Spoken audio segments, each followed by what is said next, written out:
Ex-girlfriend ni Anthony Jennings na si Jam Villanueva ipinost ang convo ni na Maris Racal at Anthony Jennings. May cheating na naganap habang kasalukuyan pang magkasintahan sina Anthony Jennings at Jam Villanueva at si Maris Racal ang third party nito.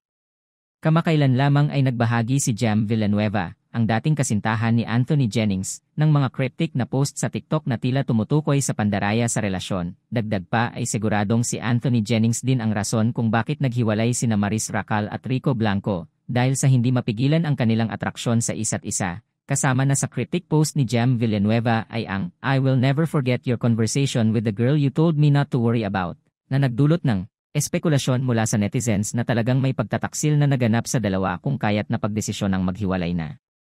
Nagtagal din ng 7 taon ang relasyon ni Anthony Jennings at Jam Villanueva. Ngunit dahil lamang sa tawag ng laman na binabato ngayon kina Maris Racal at Anthony Jennings naging komplikado ang kanilang relasyon na naging rason na sila ay maghiwalay nga. Tinanong si Jam kung bakit tila ang galit niya ay nakatuon lamang kay Maris at hindi sa kanyang ex. Sumagot siya na pareho ang pananagutan ng taong nandaya at ng taong gumagawa ng hindi angkop na bagay sa kanyang katrabaho. Sinabi rin niya na pinalampas lamang niya ang mga pangyayari, ngunit ngayon ay naging klaro na nga sa kanya ang panloloko na ginawa ng ex-boyfriend niya. Samantala, kinumpirma ni Anthony Jennings na hiwalay na sila ni Jam ilang buwan na ang nakalipas dahil sa personal na mga issue.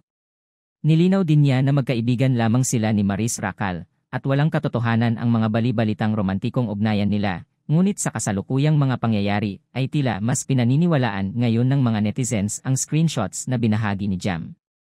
Kaya't mas umiingay ang kontrobersyal na relasyon nila ni Maris Racal at ang panlolokong ginawa ni Anthony Jennings sa kanyang ex-girlfriend na si Jam. Wala pang nagiging pahayag ngayon si Maris Racal at Anthony Jennings, ngunit talagang inuulan sila ngayon ng mga pambabatikos ng mga netizens at talagang hindi maiiwasan ang panghuhusga na natatanggap nila ngayon.